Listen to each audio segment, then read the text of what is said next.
Senhoras e senhores, boa tarde. Daremos início agora ao evento em alusão ao Dia Internacional das Mulheres. Esse evento é uma realização da Procuradoria da República no Pará, que convidou a historiadora Luma Ribeiro Prado para ministrar a palestra Mulheres Indígenas nos Tribunais, Demandas por Liberdade na Amazônia Portuguesa, 1706 a 1759. Luma Ribeiro Prado é mestra em História Social e especialista em História Colonial da Amazônia. Pesquisa História Indígena, História do Trabalho, História Social da Justiça e do Direito. Antes da vinda da professora aqui, antes dela começar a palestra dela, a gente queria convidar o Procurador-Geral, Alan Mansur, e a Procuradora da República, Miguel Alves Barbosa Pessoa, a fazerem uma abertura do evento e dar as boas-vindas em homenagem da PRPA, a palestrante e a todo o público presente. Um ótimo evento a todos.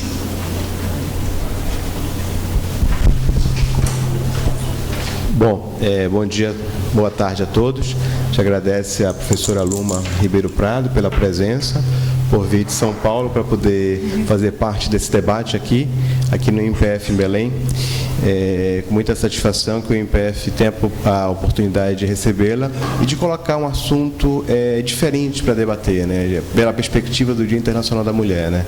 Inicialmente também, feliz Dia das Mulheres, a todas as mulheres presentes, né, por mais esse dia que cada um, eu acredito que possa celebrar e possa debater esse dia a partir de algumas novas perspectivas.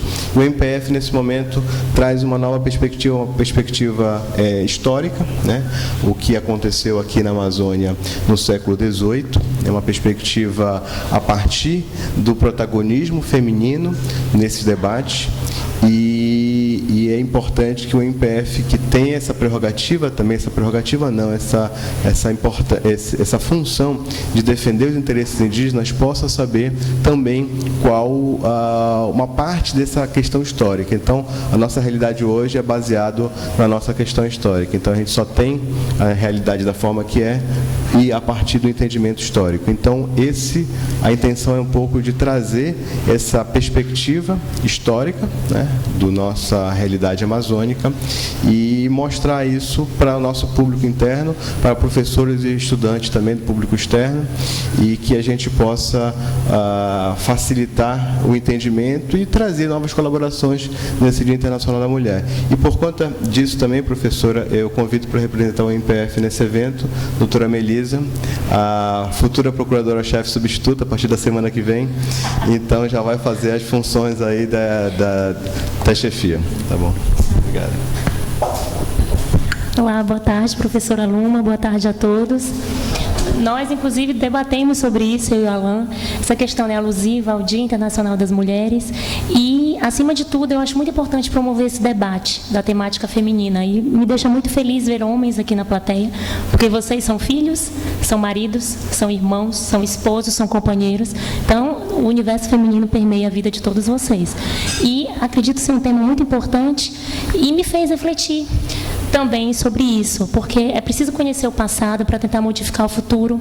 É até com certo receio, com certa vergonha que eu falo, a gente ainda existe hoje em dia escravidão chamada contemporânea, né? E na nossa região é muito forte essa temática, a escravidão de indígenas, ou as escâncaras trabalhando no extrativismo, em carvoarias, ou essa escravidão que eu acho que se desvelada, que são essas meninas, muitas delas indígenas, são trazidas para trabalhar em casas de família, né, por moradia e alimentação precárias, e submetidas a jornadas extenuantes. Então, a gente precisa debater isso e também me fez refletir sobre um outro questionamento. Eu componho na cadeira do MPF, COETRAI, aqui no Pará, que é justamente um conselho que estuda, debate essa questão de tráfico de pessoas e escravidão contemporânea.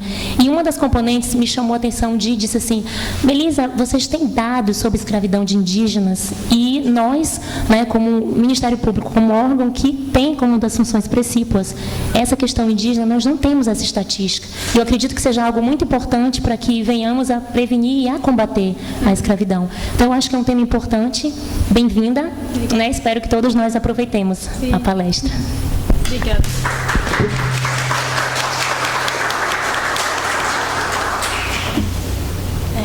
Pode começar?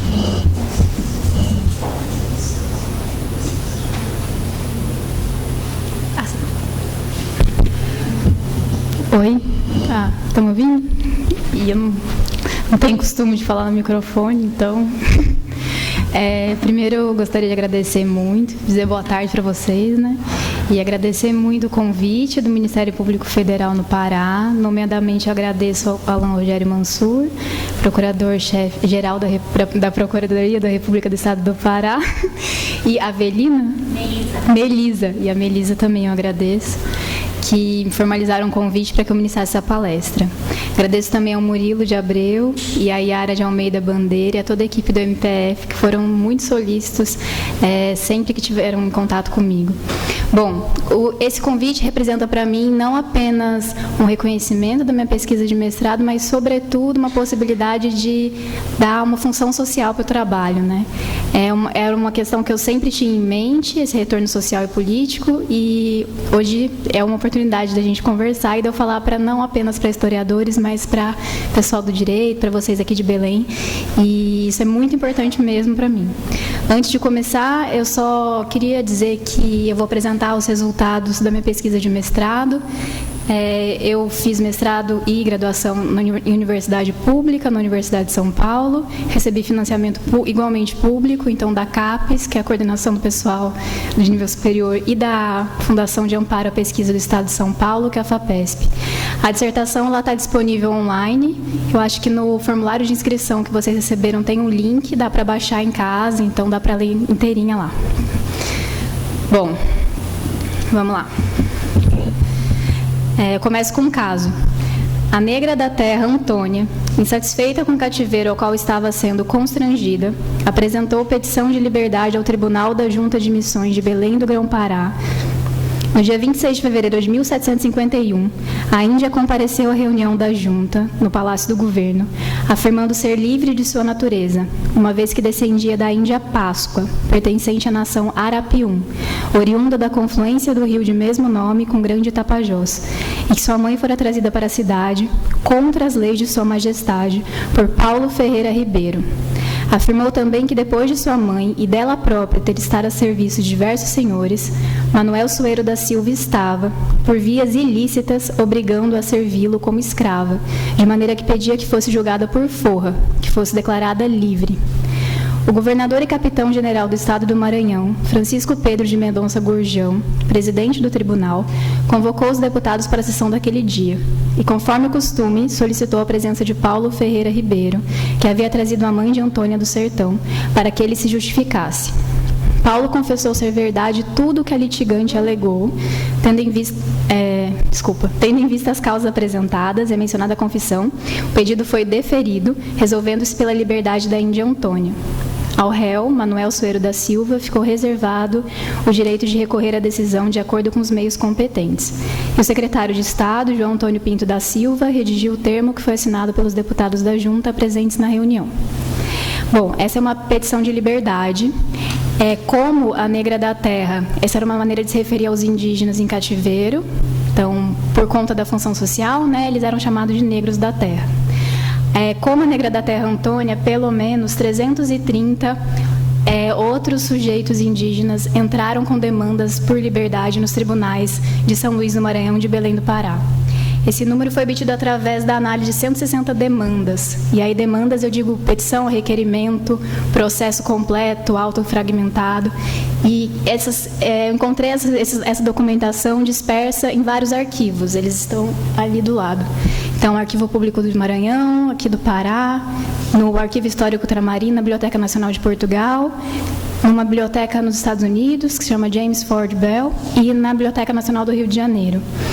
Através da análise desses documentos, eu conseguia chegar a esse número, 330. Então, quer dizer que não é uma demanda não representa um sujeito em litígio. Às vezes, tem demandas coletivas também. E, dentre esses 330 sujeitos, 145 foram mulheres. Só que 122, eu não consegui determinar o gênero deles, mas eles estavam vinculados às demandas das mulheres. Então, a gente tem cerca de 80% de demandas encabeçadas por mulheres ou de sujeitos associados às demandas de mulheres. E esses são os dados, os números, né, produzidos por essa pesquisa. E aí, uma das grandes questões é entender essa maioria de mulheres, a maioria de litigantes. Eu chamo de litigantes as pessoas que estavam em litígio. Bom, além da análise dessa documentação específica, eu analisei documentação regulatória, né, de normas, para saber o campo de possibilidades de ação dos sujeitos em litígio.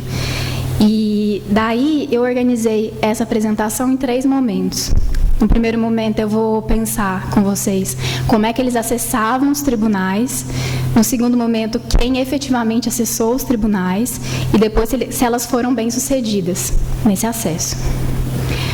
Bom, antes de começar, uma consideração importante a ser feita é que os registros, eles são difusos, lacunares, estão dispersos em vários fundos e, por outro lado, devido às características das fontes, manuscritas em estado de conservação precário, têm dificuldades e limites de leitura.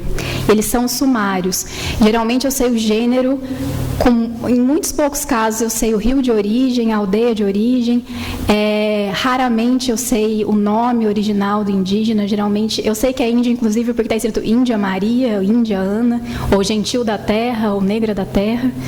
E é muito importante fazer essa consideração, porque eu me propus 3 questões e pode ser que eu não responda a contento todas elas, dados os limites das fontes. Mas eu acho que dá para ter uma noção de como é que as coisas passavam. Bom, se já salta aos olhos, eu imagino, os meus saltam aos olhos, o fato de que no século XVIII, índias e índios em cativeiro, mestiças, mamelucos, cafusos e mulatos, tenham mobilizado recursos jurídicos e conquistado a liberdade, talvez seja ainda mais surpreendente o predomínio de mulheres nos litígios. Trata-se, por certo, de um ato extraordinário. A gente vai ver que é extremamente extraordinário, porque o número, a proporção de indígenas que acessaram o tribunal foi muito pequeno no volume de trabalhadores escravizados. Porém, ainda que seja um ato extraordinário, ou mesmo por ser um ato extraordinário, eu quero que a gente não perca de vista os processos históricos e a dimensão estrutural da análise. Isso quer dizer que, ainda que as litigantes, pois é dessas mulheres que a gente vai falar hoje, né, tenham sido sujeitos e acessados os tribunais, elas estavam inseridas num contexto desfavorável. Uma sociedade escravista, na qual colonos e coroa, sujeitos de maior poder, disputavam a exploração da mão de obra indígena. Esse enquadramento dos litigantes da sociedade escravista de que faziam parte explica o número ínfimo de sujeitos em litígio. E é muito importante porque considerar isso, então eu considero a agência desses sujeitos, mas eu não quero dar um foco muito grande para essa gente, eu quero enquadrá-los no contexto que faziam parte. Tudo bem? Isso é importante, só para contextualizar. Então, são essas 3 perguntas. No final, vou fazer uma reflexão sobre os significados dessa liberdade jurídica no século XVIII. Então, o que significava ser livre, conquistar a liberdade no tribunal. E bom, vai dar certo. Antes, eu acho que eu quero fazer 2 considerações em relação a tempo e espaço, que são as variáveis fundamentais na história, e para vocês entenderem um pouco por que esse recorte, né? Primeiro, o recorte espacial. Então, vocês separarem. Uma coisa importante que às vezes a gente não aprende na escola é que na América, sob colonização portuguesa, haviam 2 colônias. O Estado do Brasil, que é o que hoje é o Nordeste do Brasil, Centro-Sul, e o Estado do Maranhão, Grão-Pará, que é o correspondente à Amazônia. Eu uso uma Amazônia colonial, ou Amazônia colonial portuguesa, para me referir a esse espaço, porque ele mudou de nome. Então, em 1654, ele foi fundado como Estado do Maranhão Grão-Pará. A colonização anterior era uma colonização francesa. Depois, quando começou a ser portuguesa, chama Estado do Maranhão e Grão-Pará. Está fazendo um barulhinho?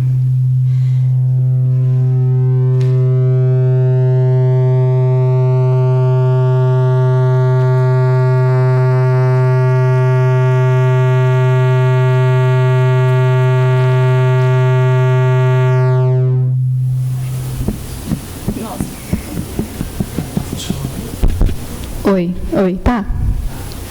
Bom, então chamava Estado do Maranhão Grão-Pará e depois, em 1751, passou a ser chamado Estado do Grão-Pará e Maranhão com capital em Belém. Então, aí Belém passa a ser central. Antes disso, São Luís era a principal capital do Estado, né? E Belém era só a capital de capitania.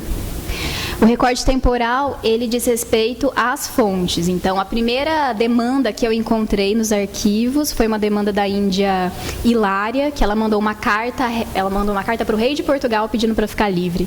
Ela disse: eu não posso ser aprisionada porque eu sou mulher de um principal super importante que morreu, o principal chefe indígena. E eu quero ficar livre junto dos meus filhos.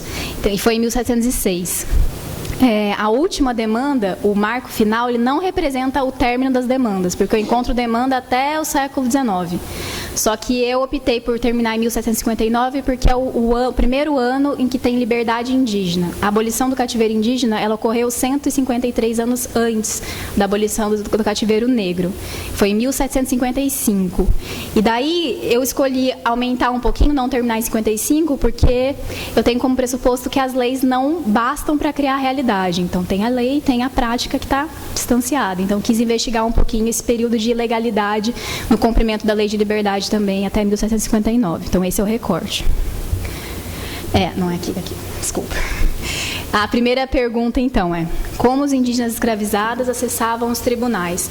Daí eu pensei em 3 aspectos: os pressupostos institucionais, então o aparato institucional que se abriu ao acesso indígena, as condições materiais de efetivação desse acesso, já que existia a possibilidade, mas não foi todo índio escravizado que acessou o tribunal, e, por fim, as expectativas indígenas ao acessar os tribunais. Daí, em relação aos pressupostos, eu pensei na legislação, primeiro ponto, depois a categoria jurídica do indígena e o procurador dos índios, e depois o tribunal, que é a Junta das Missões. Bom, essa é a estrutura padrão das demandas. Então, geralmente, o indígena escravizado, a mulher ou homem indígena, ou o procurador do índio, chegava no tribunal da Junta das Missões e dizia: eu sou naturalmente livre e fui injustamente escravizado. Isso quer dizer o quê?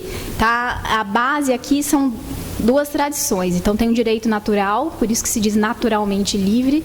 E não sem muito debate, sempre esqueço a data, 1537, se eu não me engano, o Papa Paulo III declarou que os índios eram humanos. Declarando que eles eram humanos, porque tinha interesse na conversão, esses indígenas não podiam ser naturalmente escravos, eles não nasciam escravos, eles só eram escravizados em algumas circunstâncias históricas. Essas circunstâncias históricas eram definidas pela legislação indianista e variavam conforme o tempo. Mas a base essa era a petição apresentada, geralmente, daí o proprietário tinha que apresentar um certificado de escravidão do indígena. Depois eu vou falar um pouquinho melhor sobre isso, vocês vão entender.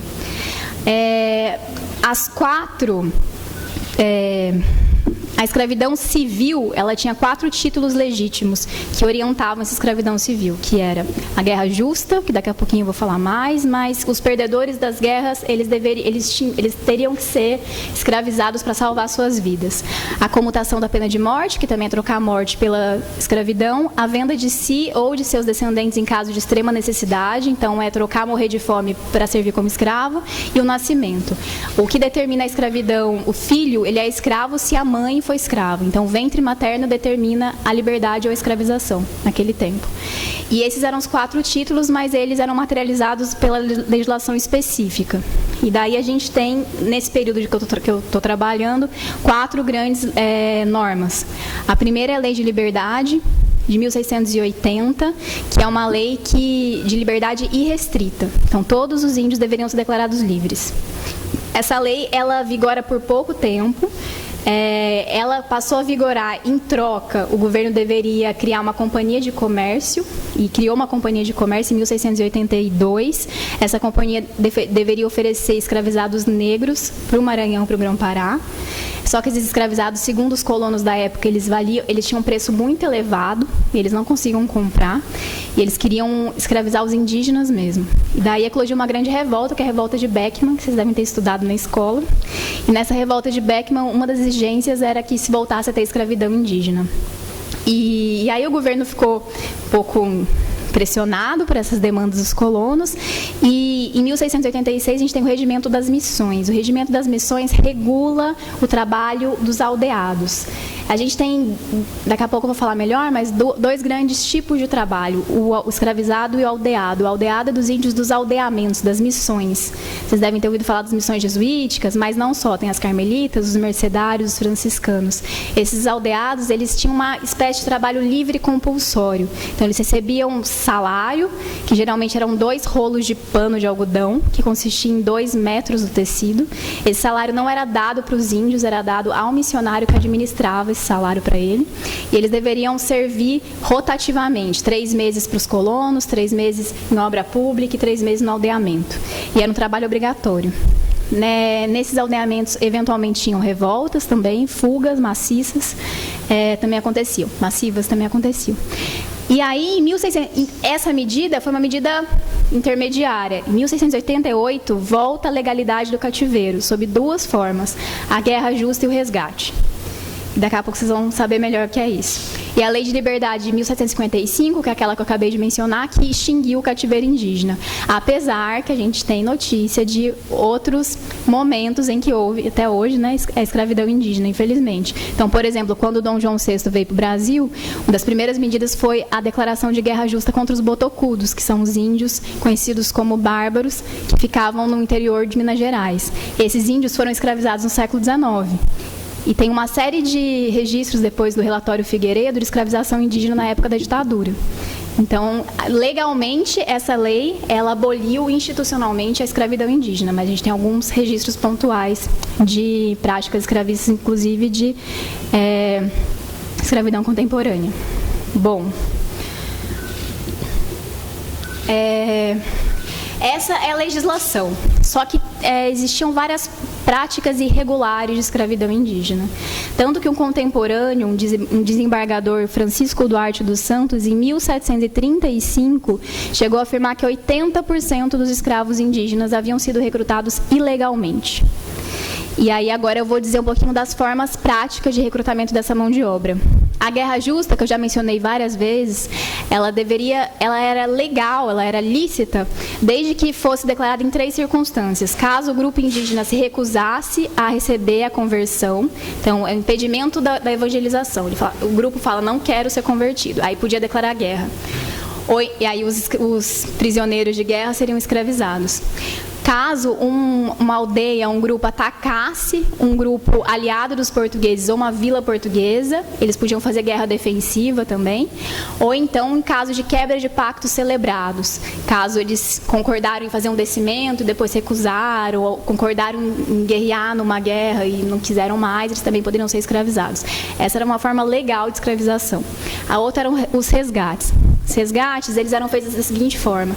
Tropas de resgate saíam de São Luís de Belém, iam para o interior, navegando pelo Rio Amazonas, pelo Rio Negro, e estabeleciam arraiais. Esses arraiais eram uma espécie de acampamento. A partir desses arraiais, eles entravam para o interior e perguntavam para os grupos indígenas, que já tinham fugido das margens dos rios para se esconder desse avanço colonial, se eles tinham prisioneiros. Eventualmente, o grupo não tinha prisioneiro, porque não tinha feito guerra. E aí, mesmo assim, os colonos e os indígenas que estavam associados a esses colonos nas tropas de resgates, eles falavam, mas eu quero 18 resgates. E aí eles tinham que ou guerrear com outro grupo, ou então sequestrar outras pessoas para se tornarem prisioneiros e para ir darem para esses colonos. Esse resgate, ele é tanto a prática de... Por que eles eram resgatados? Porque supostamente esses prisioneiros seriam consumidos em rituais antropofágicos. Essa é a ideia dos portugueses, de que os prisioneiros iam ser comidos, e daí, para evitar que eles fossem mortos, eles eram trocados por anzóis, por avelórios, por machados, por foices. Tem, inclusive, aqui o preço, ó. Tem uma documentação lá no Instituto de Estudos Brasileiros, na USP, que relata o preço de uma peça. Uma peça era como eram chamadas as pessoas que eram escravizadas.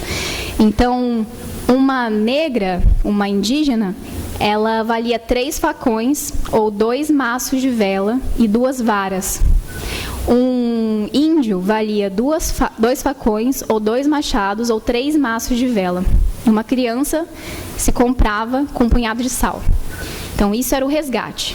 E aí, cada um desses resgates era trocado por prisioneiro. O prisioneiro deveria servir como escravo. Bom, e isso era uma forma legal de escravização.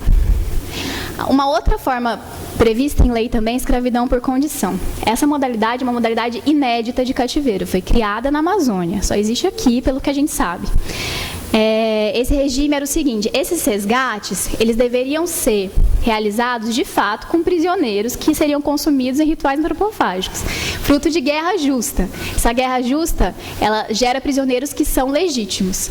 Agora, caso a guerra não tenha sido justa, então se ela fosse injusta, ou se houvesse dúvida sobre a justiça dessa guerra, mesmo assim, o prisioneiro deveria ser escravizado para pagar o custo do valor que foi empregue no resgate, esse punhado de sal. E aí, o tempo que ele deveria servir seria 5 anos. 5 anos de cativeiro para pagar o punhado de sal. São formas legais de escravização. Agora tem pior, tem a ilegal, a amarração. As amarrações ou as armações consistia simplesmente na invasão da aldeia. Então, se chegasse lá na aldeia e pedisse 18 resgates, o grupo indígena falava, não tenho. Aí, ou eles escravizavam, todo mundo estava lá, ou então eles podiam chegar à noite na aldeia, queimar tudo, matar os guerreiros, sequestrar as crianças, as mulheres e os mais velhos. Então, isso é uma amarração. Todos esses resgatados, eles ficavam em chamados currais. E esse é um termo de época. Ficava nas margens dos rios. Nesses currais, um missionário fazia um teste, né? Verificava a legitimidade da escravização. E nesse teste ele geralmente perguntava se tivesse língua, que era o intérprete, se o indígena tinha sido fruto de guerra justa. E aí, se o indígena entendesse o que ele estava falando, ele falava, sim, sou fruto de guerra justa. E daí ele fazia um certificado de escravização, ou atestado. Esse certificado de escravização tinha um nome do indígena, às vezes nome nativo, alguma característica física, a idade mais ou menos. Então, tem uma índia, ela tinha 4 para 5 anos, tem uma marca no ombro de machucado, por exemplo, alguma coisa assim. E aí estava dizendo, ela é uma escrava legítima.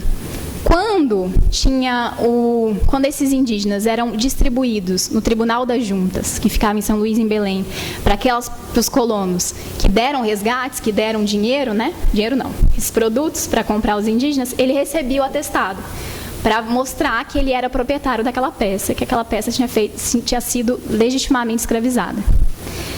Os indígenas que iam no tribunal dizendo que eles eram naturalmente livres e injustamente escravizados, eles pediam para o senhor apresentar o atestado. Em muitos casos, o senhor não tinha o atestado, eles ficavam livres. Então, é assim que funcionava a escravização na Amazônia no século XVIII, na primeira metade do XVIII, até 1755.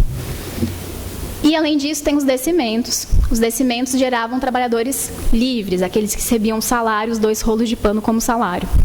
E os descimentos era que uma aldeia inteira era deslocada do lugar de origem para um outro lugar, geralmente na proximidade dos rios, para servir de base de apoio para as tropas de resgate e para as expedições de recolha de cacau, de salsa-parrilha e tudo mais. E geravam índios aldeados, que era esse que trabalhava periodicamente, né? Uma hora para o colono, uma hora em obra pública, uma hora no aldeamento. Depois acho que vocês vão poder fazer perguntas também, se ficar um pouco confuso, que é muita informação, né? Bom, e aí, onde é que esses indígenas eram empregados? Primeiro, que os indígenas, eles eram a principal mão de obra na Amazônia até o século XVIII, até a primeira metade do século XVIII. Não só na Amazônia, em São Paulo colonial também. Mas na Amazônia é a principal mão de obra só depois que a gente começa a ter introdução de escravizados africanos. Até 1755, só indígenas. E muito poucos africanos, na verdade. Bom, é impossível fazer uma diferenciação muito clara entre trabalho de escravizados e trabalho de aldeados. Então, eles trabalhavam em todo tipo de atividade. Eles faziam correr entre as capitanias, eles plantavam, eles roçavam algodão, mandioca, que mais? Cana-de-açúcar, outros gêneros agrícolas. Eles cuidavam do transporte, então eles eram índios carregadores. Isso é uma atividade muito importante. Então, tem relatos, por exemplo, em São Paulo, a principal função dos indígenas era ser carregadores, porque a gente não tem animal de carga, né? Não tem cavalo, só tinha mula, e aqui na Amazônia é bastante barco, né? Mas, por exemplo, no México colonial, a gente tem relato de estradas, tem um monte de índio caído, morto do lado, porque não aguentou transportar por 4 dias 60 quilos nas costas. Então, a função de índio carregador era muito presente na sociedade colonial. Além disso, eles trabalhavam trabalhos domésticos. Essas mulheres que eu vou falar, elas eram sobretudo trabalhadoras domésticas. E as mulheres e as crianças, elas cuidavam sobretudo da plantação de mandioca para fazer a farinha e de algodão para fazer o tecido. Tecido que era empregado, inclusive, nos pagamentos, como eu falei. Então, elas cuidavam da reprodução social. Enquanto os homens, eles atuavam mais nas expedições de coleta de produtos, então na extração vegetal e também na escravização. E aí, uma historiadora, que é a Camila Dias, que dá aula na Unicamp, ela aponta para uma divisão sexual e etária do trabalho e para uma complementaridade entre trabalho livre e escravo. Bom, agora, voltando, esse é o panorama e a legislação que regulamenta e a prática que se distancia da legislação muitas vezes. Agora, é importante a gente pensar nessa categoria jurídica do indígena. Para vocês aqui do MPF pode ser que interesse. Eles eram considerados miseráveis em direito. Então, eles foram considerados homens, mas eles foram introduzidos nessa ordem, nesse ordenamento jurídico moderno, numa categoria de subalternidade, de incompletude. Então, eles eram relativamente capazes. E, bom, essa relativa capacidade tinha uma dimensão histórica e uma dimensão ontológica. A dimensão histórica quer dizer que não é difícil para a gente imaginar que esses índios que foram deslocados, desterritorializados de suas terras, trazidos à força para São Luís e para Belém e para as áreas próximas, eles poderiam passar por dificuldades para acessar um tribunal, né? Então, questão de pobreza, questão da dificuldade de sair da casa do Senhor, de saber, de ter uma cultura jurídica, de saber que se utilizava tribunal, de saber como demandar. Então, isso é uma série de dificuldades que eles passavam, essa dimensão histórica, mas tem uma dimensão ontológica. Essa dimensão ontológica marca eles eram figuras incompletas. Na época, como as mulheres, como os dementes, como os... Demente é termo de época também, né? Como os órfãos, eles não poderiam mover demanda, eles precisariam de um intermediário, que era o procurador dos índios. E essa figura, essa dimensão, isso é muito importante dizer, essa relativa capacidade jurídica, ela só vai ser superada, ou tem um esforço de superação dessa incapacidade apenas na Constituição de 88, no artigo 232, que afirma que os índios, suas comunidades e organizações são partes legítimas para ingressar em juízo em defesa de seus direitos e interesses, intervindo o Ministério Público em todos os atos do processo. Então, é apenas em 1988 que a gente pode dizer que tem um esforço no sentido da superação da relativa capacidade jurídica dos indígenas, o que não quer dizer que a autodeterminação indígena esteja assegurada, porque esse artigo, ele determina a capacidade processual dos índios. Eles podem entrar com demanda, inclusive contra o Estado. Porém, dá margem, porque ele não afirma a autodeterminação indígena, para o indeferimento de petições de comunidades indígenas, como uma decisão de Gilmar Mendes, no STF, contra os Guarani Kaiowá do Mato Grosso do Sul, em 2018, relatada pelo advogado indígena Eloy Terena, que é o assessor da PIB, né, que é a Articulação dos Povos Indígenas do Brasil, de quem eu vou falar depois, e ele indeferiu a decisão com base no fato da Constituição não declarar a autodeterminação indígena e também pelo fato de existir o Estatuto do Índio, de 73, que determina a tutela indígena. E a gente não superou isso ainda, né? Então, por não ter sido superada essa ambiguidade, há um projeto de 2016, o novo Estatuto dos Povos Indígenas, que é a PLS número 169/2016, que segue em tramitação. E, caso seja aprovado, vai contribuir para a efetiva autodeterminação indígena por lei. Então, é isso que começou no século XVIII, ainda deixa um rastro agora, né, no presente. Bom, fechei o parêntese agora. Procurador dos Índios. Então, esse miserável em direito, ele, numa sociedade de antigo regime, que era o século XVIII, uma sociedade de desiguais.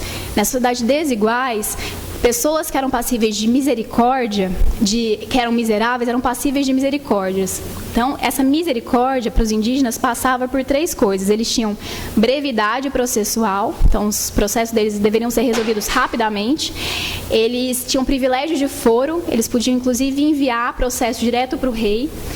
E, além disso, eles tinham o procurador dos índios.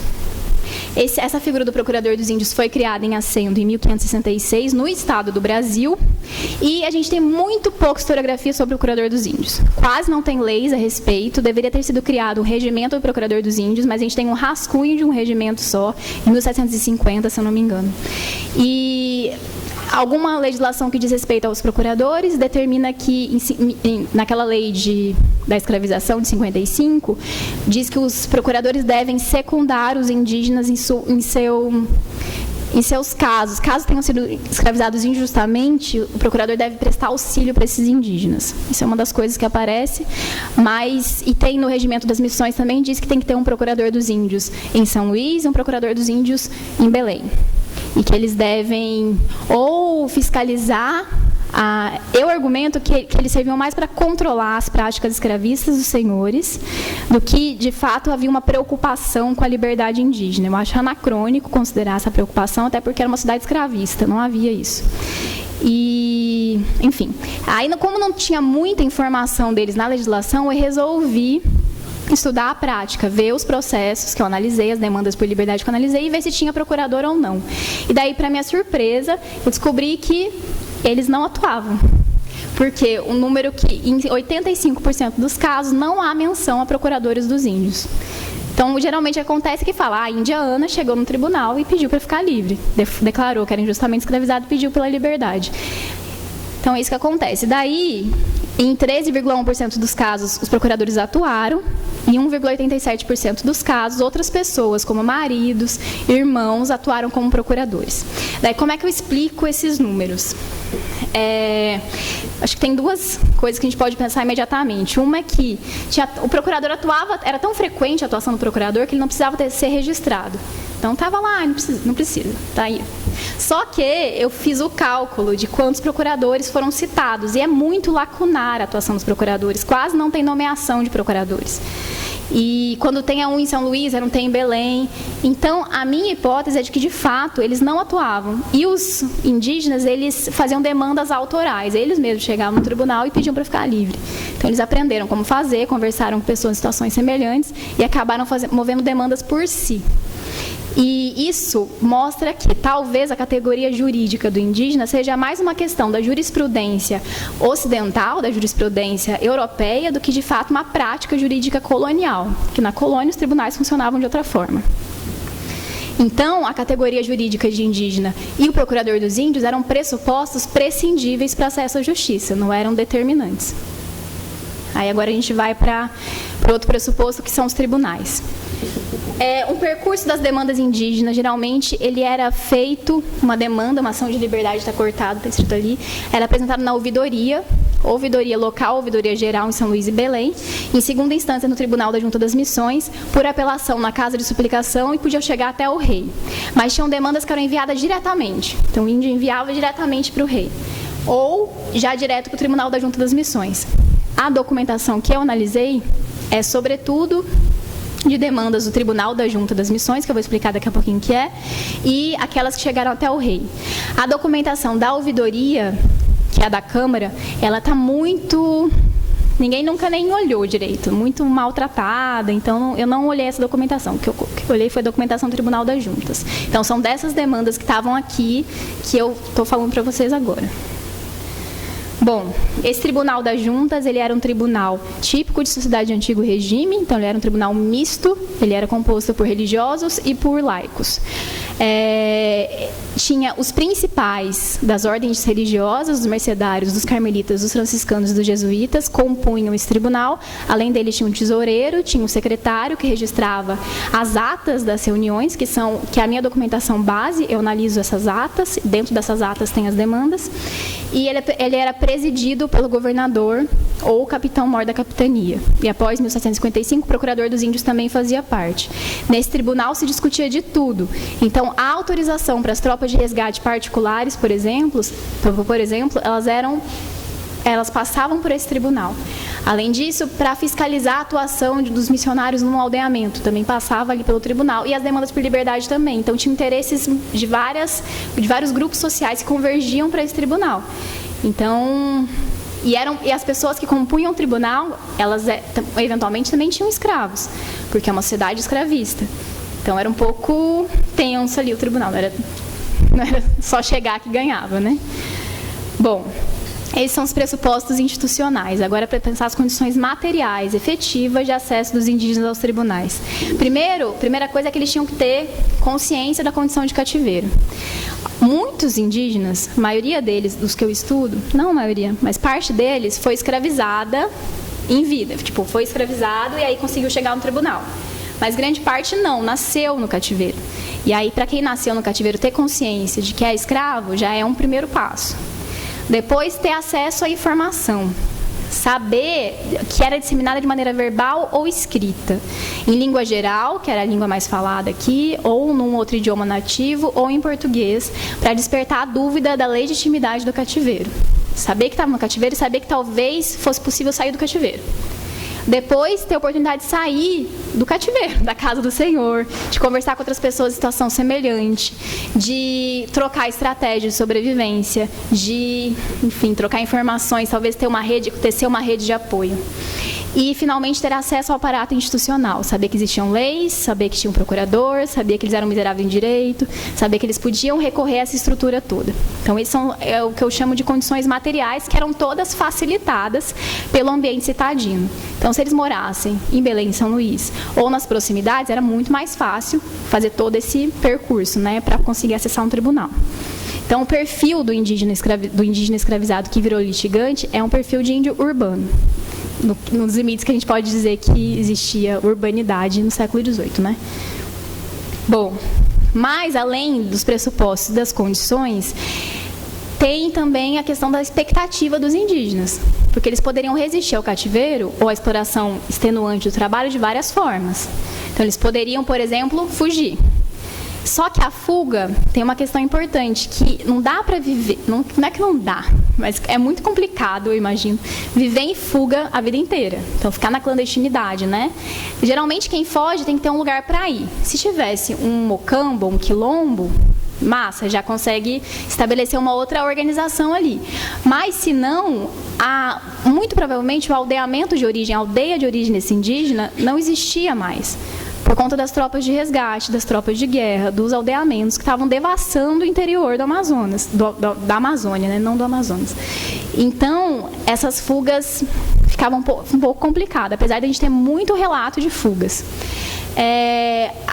As revoltas é uma experiência que geralmente é coletiva. Então, exigia que todos os indígenas falassem a mesma língua. A gente tem uma diversidade de língua hoje no Brasil de 150 idiomas. Então, imagina no século XVIII. Muitas línguas diversas. Então, esses grupos todos reduzidos ao cativeiro, muitas vezes não sabiam falar a mesma língua. Então, é difícil fazer uma ação coletiva. E aí tem essa outra opção, que são as demandas por liberdade. Eu argumento que as demandas por liberdade foram escolhidas por aqueles indígenas que queriam continuar na cidade de uma maneira legal. Então, eles recebiam provavelmente um atestado que dizia que ele era livre, e provavelmente aqueles que queriam manter a família unida, também, por isso o grande número de mulheres, talvez, optassem por essa forma de resistência, né, ao cativeiro, que é a via institucional. Eu trouxe alguns casos de acúmulo de estratégias simultâneas. Então, tem um índio, por exemplo, que é o índio da terra Roque, que eu queria só encontrar aqui. Ai, tô quase. Aqui. O índio da terra Roque, ele alegava que ele era forro de seu nascimento e era tratado como se fosse legítimo escravo por Manuel Ferreira, o qual lhe aplicava, ademais, muitas pancadas. E provavelmente depois de sevícias e maus tratos praticados por esse Manuel Ferreira, ele resolveu fugir. Porém, ele foi encontrado na casa de um outro colono que chamava Mário de Paiva. E o Manuel Ferreira descobriu que ele estava nessa casa e foi lá, pegou o índio da terra Roque, amarrou a cordas e levou amarrado para sua roça. Daí, esses maus tratos certamente naturalmente tornaram árdua a convivência entre senhor e escravizado, né? De forma que o índio da terra Roque resolveu mover demanda. Então, primeiro ele fugiu, aí ele foi capturado e daí ele foi no tribunal.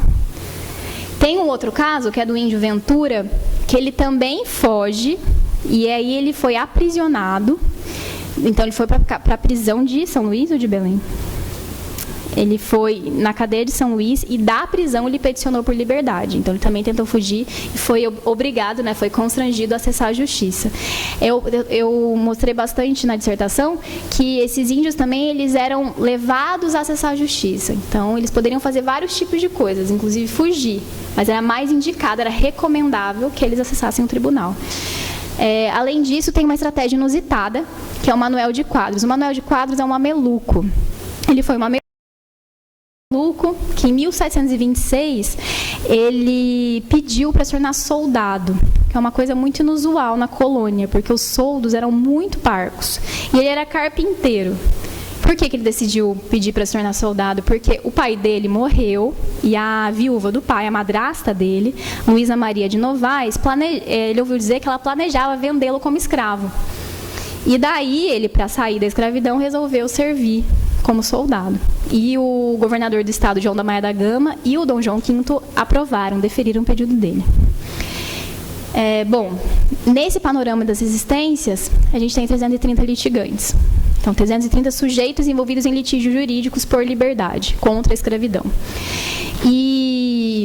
Só que aí, uma coisa importante de pensar é o volume de escravizados. 330, a gente até pensa, nossa, é um número até que consistente. A gente vai olhar as estimativas da escravidão, porque a gente não tem dados consistentes, só tem estimativas, que foram recolhidas, inclusive, pela Fernanda Bombardi, que é uma historiadora que faz doutorado na USP, e a Camila Loureiro Dias, que é professora da Unicamp, e esse demógrafo, que é o Liardo Costa. Eles recolheram dados muito esparsos em várias documentações e chegaram a esses números.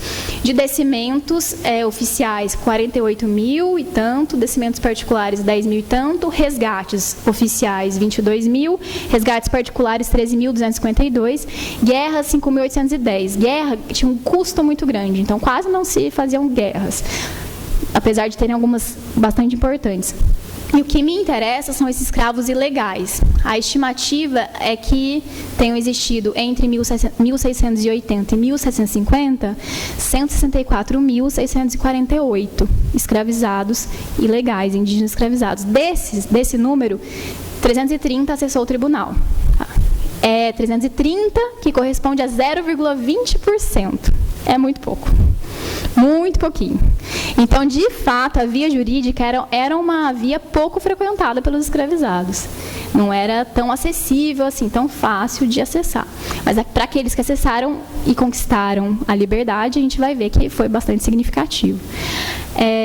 Para a gente fazer só um paralelo, porque quase não se fala sobre escravidão indígena, né? Então, é importante a gente mostrar os números e falar, teve muita escravidão indígena no Brasil, sim, no estado do Maranhão também. Os africanos no Nordeste açucareiro, de 1576 a 1150, que é o auge da produção de cana, a gente tem um registro de 306 mil. Olha aqui, o total máximo estimado de indígenas, 264 mil no auge da produção de cacau aqui na Amazônia. Então, é um número equiparável, né, gente? E africanos nas minas, no auge do ouro, 350 mil. E na Amazônia, no período que eu trabalho, apenas 8.806. Então, de fato, quando eu falo que a mão de obra era indígena, porque era, a gente está vendo os números aqui, indígena escravizada. Bom, e agora esse perfil dos litigantes, 330, como é que eles eram?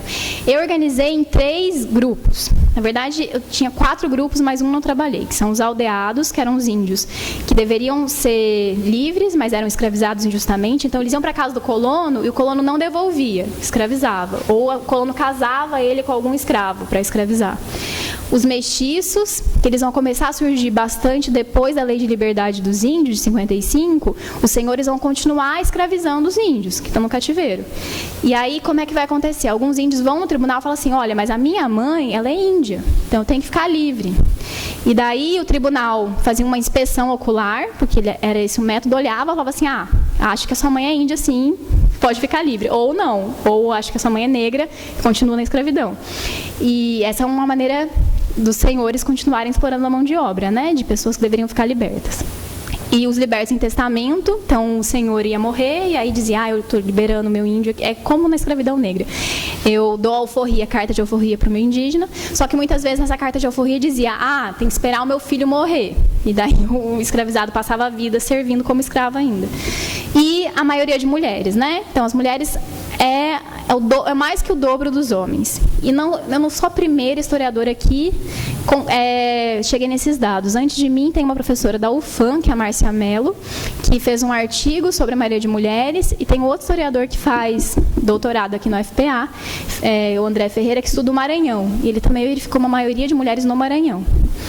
E para trazer os dados, a gente tem as mulheres 43,8% das demandas, encabeçaram 43% das demandas, os homens apenas 19%, e os não identificados, que são aqueles associados às demandas, eles foram 37,2%. Então, se somar as mulheres com o gênero não identificado, que estava associado às demandas das mulheres, a gente tem quase 80%.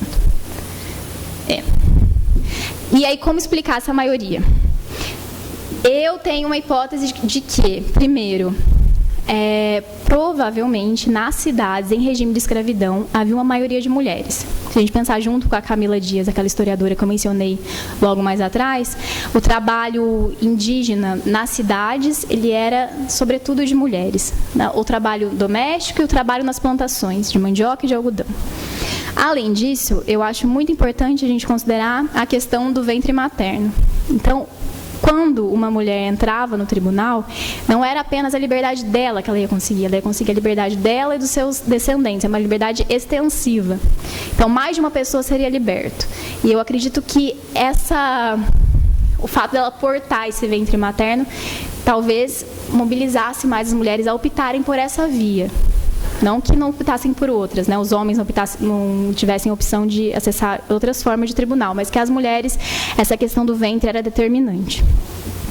Bom, e aí a questão, né, que eu acho importante dizer também, é que elas eram bem-sucedidas?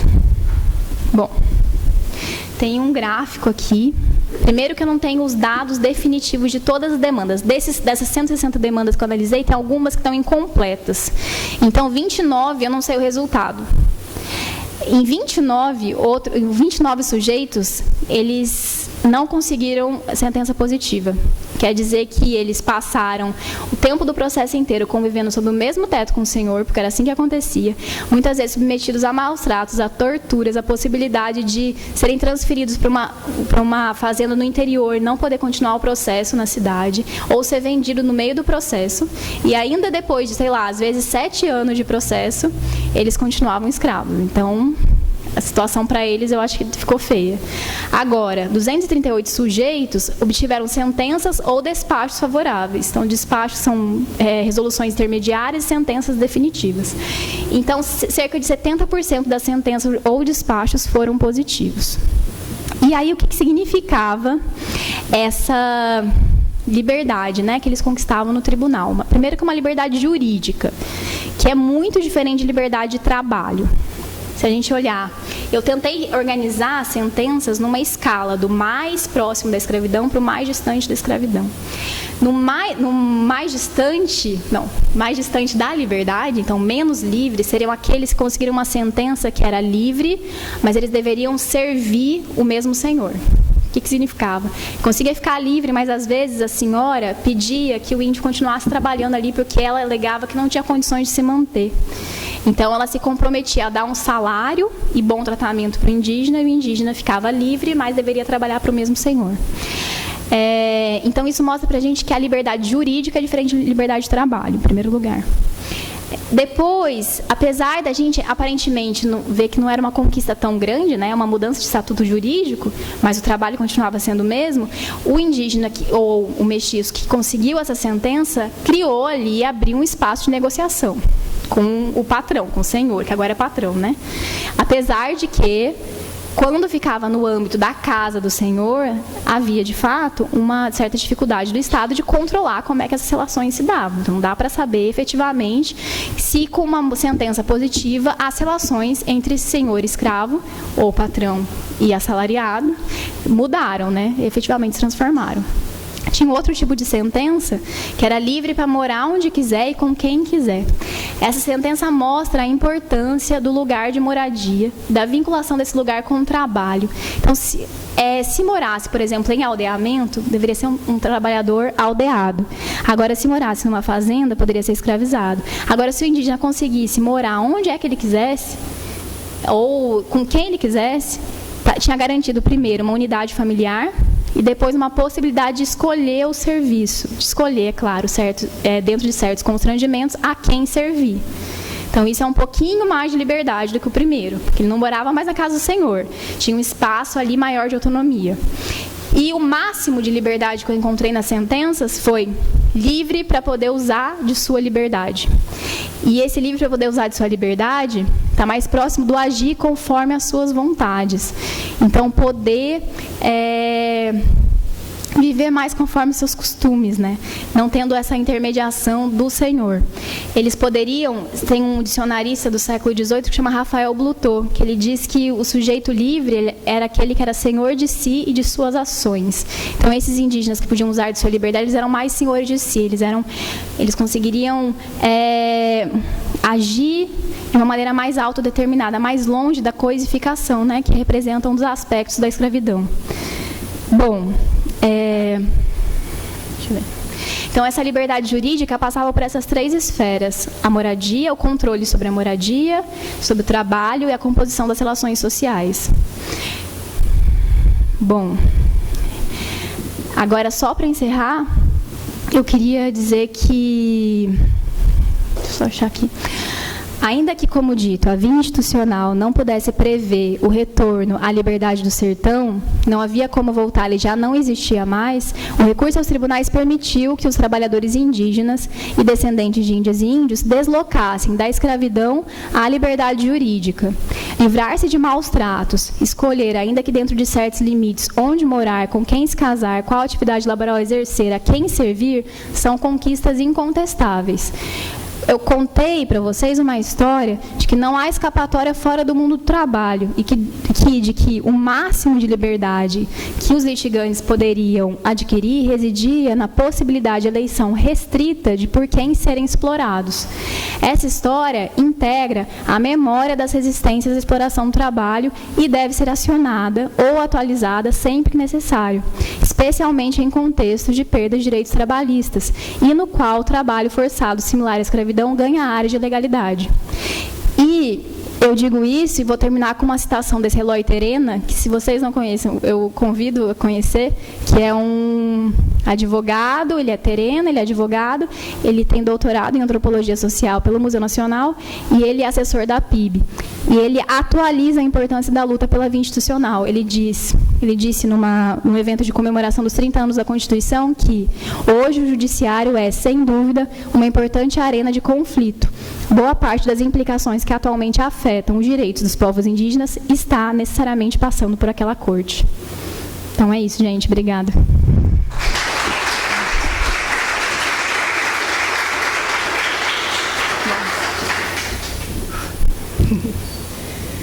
Se tiverem alguma pergunta, acho que dá tempo, será? Que demorei um pouquinho, demorou para começar também. Tá. Pode. Eu queria entender a escolha da tua temática, da tua área de pesquisa.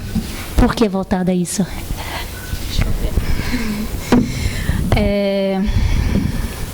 Eu acho que muito pouco se fala nos livros didáticos e na história sobre a história dos índios no Brasil. A historiografia sobre a história dos índios é muito recente, tem 30 anos. Então, tem 30 anos que a gente fala sobre índio de uma maneira mais crítica. E tem muita documentação disponível. Então, o Arquivo Público do Estado do Pará é o 2º maior acervo do Brasil. E tem muita coisa a ser explorada. Então, eu acho que falta esforço de pensar essas questões. E falar de escravidão indígena e falar de trabalho, eu acho que é muito importante. Então, eu acho que a gente tem que falar de trabalho, de exploração do trabalho, de como... E também não falar só de opressão e de sofrimento, mas de resistência a essas formas de opressão. Por isso que eu escolhi estudar a resistência institucional. Obrigada. Alguém mais? Pode fazer diretamente.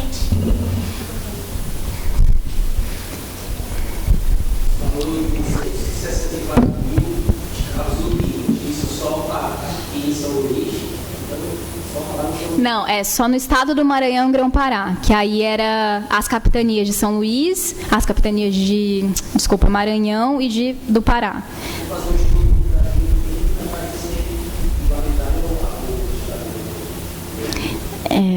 Precisa fazer. É que é muito difícil fazer essas estimativas populacionais, porque, diferentemente da escravidão negra, a gente não tem esse registro de entrada.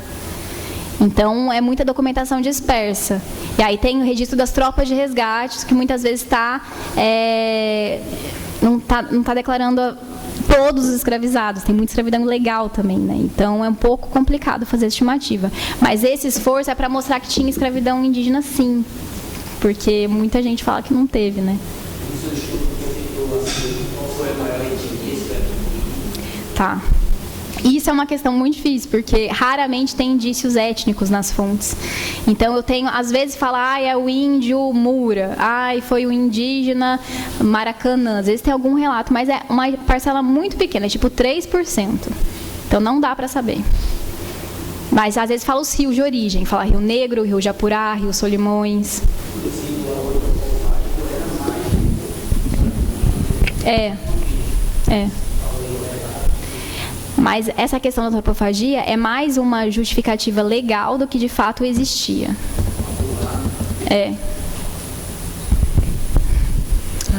Jair.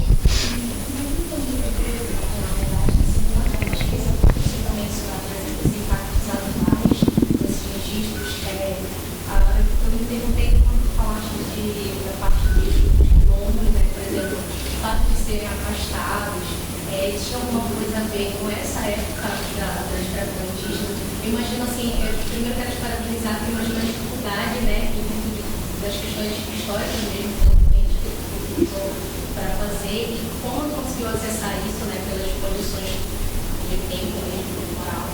E o registro, porque eu imaginei também, quando falaste da questão essa autodeclaração.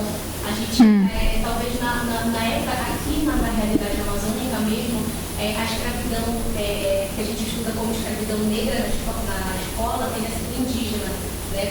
Na pele, se é uma autodeclaração, talvez um registro histórico meio de furo mesmo, né? Do nosso conhecimento enquanto, por exemplo, imaginando aqui, a gente tem o maior registro histórico do Teatro da Paz, né? Na época da Leopoldo e tudo, e pensando se a mão de obra não era indígena e a gente considera, por exemplo, como mão de obra negra. Então, eu achei bem legal a pesquisa para a gente, porque é a nossa realidade, realmente a gente tem poucos registros sobre isso, e eu queria saber se tu conseguiste fazer, por exemplo, esse paralelo com a atualidade, se visualizas hoje, conseguiu visualizar, assim, eu sei que não tem nada a ver com o objeto da tua pesquisa cedo, em termos de curiosidade mesmo dos registros que tu tiveste durante a tua dissertação. Conseguiu fazer assim, um paralelo, por exemplo? Deixa eu ver. Eu acho que a primeira coisa é que o cativeiro foi abolido legalmente em 1755, né? Embora tenha alguns registros de escravização indígena mais contemporânea. Então, isso é uma coisa que acontece. Mas o paralelo mais claro que eu consigo estabelecer é do acesso à justiça. Então, os tribunais eram arenas, campos de batalha para os indígenas desde o século XVIII. No século XVIII, a questão principal era a liberdade. Então, eles iam pedir para ficar livre. E eles não iam, por exemplo, pedir a abolição total do cativeiro. Não tinha isso em mente ainda. Era a liberdade individual ou da parentela. Hoje em dia, os tribunais eles são muito frequentados por indígenas para a demarcação de terra, né? Então, a questão mudou bastante. Se antes era trabalho, agora é terra. Então, esse é o paralelo mais imediato que eu faço entre a minha pesquisa e hoje em dia. Você falou que foi 330 pedidos de se representaria cerca de 0,20% no total. Enfim, como é um relato histórico, como é que foi na prática a tua busca em relação a esses documentos? Enfim, esses documentos são, digamos, é possível saber que realmente só foram esses ou há uma gama de outros documentos que desapareceram, de alguma forma? Ou todos os registros, digamos, oficiais ainda estão preservados ou não? Ou há uma grande parte de registros que já foi perdido por alguma questão histórica? Ou ainda que há alguns casos em que não houve formalização, tudo bem que sempre o processo deixa uma formalização, certamente até nessa época, mas há alguma chance de ter havido decisões sem haver uma formalização por escrito e que isso ficasse registrado durante o tempo? Tá. São duas perguntas em uma. Bom, a primeira coisa é sobre a questão das fontes. As fontes que eu consultei, elas estão aqui, né? Tem os códices. O códice 1 do APEM, o 10 e o 23 do Arquivo Público do Estado do Pará. E casos pontuais no avulso do Maranhão e avulso do Pará. E na coleção Pombalina tem um processo inteiro, que é um dos únicos processos da Índia Francisca. E tem esse outro livro dos termos e alguns casos dispersos nos anais. Então, o que acontece? São registros de, geralmente, nos códices 1, 10 e 23, são o livro dos termos das juntas das missões. Então, as atas desse tribunal da Junta das Missões, elas foram encadernadas juntas e viraram um tomo. E esse tomo eu analiso. E aí tem várias reuniões, algumas delas discutem liberdade indígena, e aí tem o registro. Mas elas não cobrem todo o período de atuação do tribunal. Então tem lacunas já nessa documentação. O Códice 1, por exemplo, ele é de 1738 a 1777, só que o Tribunal das Juntas em São Luís, ele existe desde 1684, se eu não me engano. Então já tem um período inicial que não teve registro das reuniões. Essa falta de registro era porque quem fazia as atas era o secretário das juntas. O secretário das juntas, às vezes, viajava junto com o governador. E aí quem, às vezes, fazia a reunião era o capitão-mor da capitania. E não tinha como registrar a junta, porque o secretário estava viajando. Então, isso acontecia, por exemplo. Fora que a revolta de Beckman e depois a cabanagem fez com que várias documentações no estado do Maranhão e Grão-Pará se perdessem. Então, a gente não tem acesso. E vai, eventualmente, se não encontrar como esse livro que foi encontrado nos Estados Unidos, não sei porquê, a gente não vai ficar sem saber o que aconteceu. Então, tem essa questão das fontes. É, com certeza, uma realidade fragmentada. Eu nunca vou ter acesso à totalidade das relações sociais no passado através dos documentos. Então, é sempre fragmentado. Agora, a outra coisa que você perguntou foi o quê? Esqueci. Sobre esse ritmo de decisões verbais. Ah, sim. Então, esse era um outro fator. As atas são registros de discussões orais. Tem alguns historiadores que estudam justamente como é que se dava esse procedimento, mas tem alguns registros que falam assim, o índio tal chegou e falou que, disse que, outros não, apresentou a petição. Então, não dá para saber direito como é que aconteciam as reuniões, mas tinha um caráter oral, com certeza, tem muita coisa que não está registrada. Sem dúvida. Mas uma das minhas dúvidas, coisas que eu não consegui chegar à resolução, é se esses índios tinham um atestado depois de liberdade. Eu imagino que sim, para não ser reescravizado, para poder mostrar, falar, olha, eu sou livre.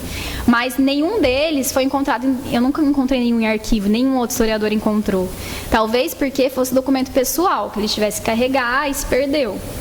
Mas é uma das coisas que eu quero ir atrás ainda, porque seria o equivalente a uma carta de alforria, né, que ele deveria carregar. E na jurisprudência comparada com outros países, nos Estados Unidos, não sei se tem esse tipo de chegou a... Então, na América Hispânica, tinham tribunais de índios. E tem procurador dos índios lá na América Hispânica. E tinham tribunais só para indígenas. Então, a documentação lá, inclusive, é muito mais rica do que na América Portuguesa. Mas era um processo equivalente. A categoria de miserável também existia no mundo hispânico. Também tinha um procurador. Então, era um procurador e um protetor dos índios na América Hispânica. Eduardo, queria perguntar.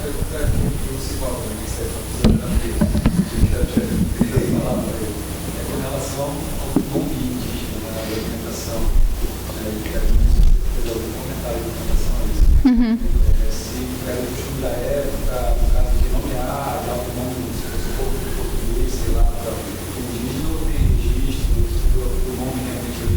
Tá.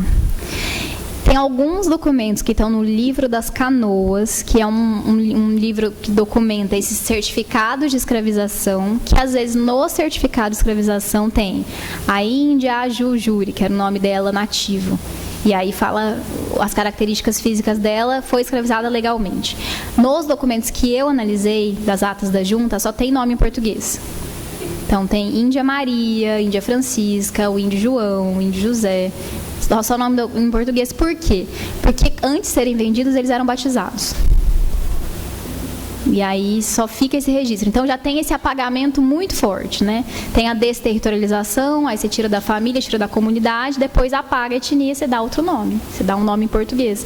E depois com o Pombal, em 55, eles vão receber não só nomes, mas sobrenomes em português e vão ser proibidos de falar a língua geral. E aí a gente tem essa política mais forte de integração, né? Que começa aí no século XVIII e vai até variando em intensidade até hoje em dia. Oi. Eu acho interessante também puxar um pouquinho do que ela falou sobre esse paralelo com a verdade, né? A escravidão indígena, você está falando de um recorte de 1700, muito tempo atrás, mas isso não é tão distante do que acontece hoje em dia. Existe agora, não sei se você tem conhecimento, a resolução 287 do CNJ, Conselho Nacional de Justiça, que regula a situação dos indígenas acusados, presos, ou já em cárcere dentro do sistema prisional brasileiro. E aí, essa resolução, ela é direcionada diretamente para os tribunais de justiça americanos na China. E é engraçado porque eu comecei a estudar um pouco sobre isso, e você está falando de uma época de muito tempo atrás, mas até hoje, vários processos envolvendo indígenas, eles são recheados de ilegalidade. Muito se dá por uma das coisas que você falou, que é difícil eles terem revolta por causa da questão da língua. E às vezes, quando um índio ele vem, por exemplo, vamos supor, para a capital, e ele comete algum delito, é complicado até fazer uma defesa, porque muitas vezes ele devia ter um tradutor da própria língua dele, igual está regulado pelo Conselho, e tudo mais, e acaba que isso não acontece. Então, é muito interessante ver que desde aquela época já era muito difícil o acesso à justiça do índio. E a gente pensa que está tão distante, mas na verdade não está. Até hoje, eu acredito que existe uma inaplicabilidade dos direitos fundamentais, das garantias dos índios, porque ainda tem uma distância muito grande deles. Mesmo agora eles se aproximando um pouco mais da nossa sociedade, ainda existe uma distância. Eu queria saber o que você pensa sobre isso, se você tem conhecimento da Resolução 287. Qual que é o seu nome? Vitória. Não conhecia, vou procurar. A Resolução 287, já anotei aqui. CNJ. Mas, sobre o que você disse, um comentário que eu gostaria de fazer é que, na história do Brasil, a gente tem uma política de extermínio, ou de escravização, ou de expropriação de terra com os indígenas, sempre. O grande marco que quebra com isso é a Constituição de 88. A Constituição de 88 assegura, no artigo 231, que os indígenas têm direito a ser indígena. No artigo 231 diz, os índios podem continuar sendo índios, e para isso eles vão ter suas terras demarcadas. E as terras vão ser demarcadas porque é somente através do exercício da vida nessas terras, que assegura o modo de vida indígena, que ele consegue continuar a ser índio. E o 232 é esse que assegura que eles podem entrar na justiça. Então, é muito importante. A gente tem que defender essa Constituição que foi fruto do trabalho coletivo do movimento indígena e do movimento indigenista e dos apoiadores dos índios. A gente tem um movimento indígena se conformando a partir da década de 70 muito forte e que vai convergir naquele discurso maravilhoso do Ailton Krenak na Constituinte de 87. Vocês não viram, super recomendo. Vai no YouTube quando chegar na casa de vocês, porque é muito emocionante. E depois disso, eles vão conseguir uma conquista histórica de poder ser índio, gente, e ter essas terras demarcadas. É muito terrível a história do Brasil nesse sentido. Eu queria só dar uma informação, né? Eu sou doutorando lá da FPA, a mesa da palestra também. Obrigada. Me deixou um pouco instigante, porque eu trabalho sobre os mestiços, os indígenas, mas trabalho dentro das escolas. Que legal. Entendeu? Então, a informação que eu deixo para todos aqui, pode ser que alguma já saiba, eu trabalho no Centro de Memória da Amazônia, da Sei. FPA. Já fui. Agora tem muitos documentos que você pode baixar direto. Que legal. Você sabia essa informação? Não, eu fui lá a última vez que eu vim aqui. Pois é, não tinha, né? Não tinha. Pode baixar lá de São Paulo, né? Que maravilha. É uma informação importante para todos que fazem pesquisa aqui. Inclusive, o Tribunal de Justiça tem um acervo dentro do Centro de Memória de 1770 a 1970. Então, 2 séculos. Mas a minha pergunta para você dentro da sua dissertação, que eu defendi a minha, graças a Deus, uma semana atrás. Ah, parabéns. E eu, graças ao bom Deus, estou fazendo doutorado, vou começar agora lá. Mas como eu trabalho na escola, eu fiquei pensando, vou fazer uma pergunta para o aluno. E você não encontrou dentro desse aldeamento que você trabalha, os indígenas, na escola? Tá. Eu fiquei perguntando, eu digo, mas será que não tinha? Porque a gente sabe que no século XVI a gente tem os aldeamentos, mas os próprios indígenas é que fazem suas escolas. E aí, no decorrer do tempo, aí como você trabalha no século XVIII, você não encontrou dentro dos aldeamentos essas escolas? É só uma pergunta mesmo que eu fiquei, porque me ajuda na minha pesquisa. Que eu... Entendi. É mais também para instigar vocês. Né? Tá. Quem estudou os aldeamentos foi meu orientador, o Carlos Zeron, não sei se você conhece. E ele estuda muito a formação de mão de obra nos aldeamentos, como esses espaços de trabalho livre e compulsório. E aí uma das vias, já no Manuel da Nóbrega, né, naquele plano civilizador, primeiro tem que civilizar para depois converter, não é isso? E aí nessa civilização que eles fazem, tá o combo trabalho e escola aí, né? E aí essa escola... eram as escolas para ler e para escrever que os jesuítas faziam, mas não apenas. E aí ensinava através de rezas, né, geralmente, a escrita e a leitura. Mas, uma vez, na iniciação científica ainda, eu quis estudar essas escolas e eu não encontrei documentação, não encontrei livro de leitura, então eu não sei se você vai conseguir encontrar alguma coisa mais consistente.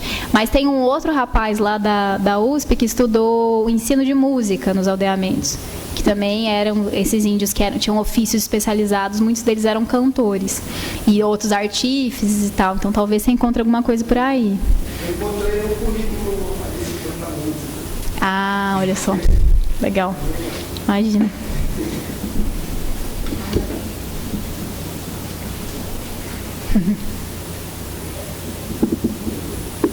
Acho que é isso. Agora só agradecendo, professora Luma, além de direito de palestra aqui, o convite da MPF foi agora para uma escola pública, que é a mesma palestra para um grupo de alunos do terceiro ano do colegial. O professor do Bamar ficou sabendo que ia ter esse evento aqui, e a gente achou mais fácil ter uma professora Luma lá, porque trazer 30 alunos aqui. Bom. Mais uma vez, obrigada pela participação, Luma. Foi bem enriquecedora a palestra. Ai, que bom. Viu? Obrigado a vocês, gente.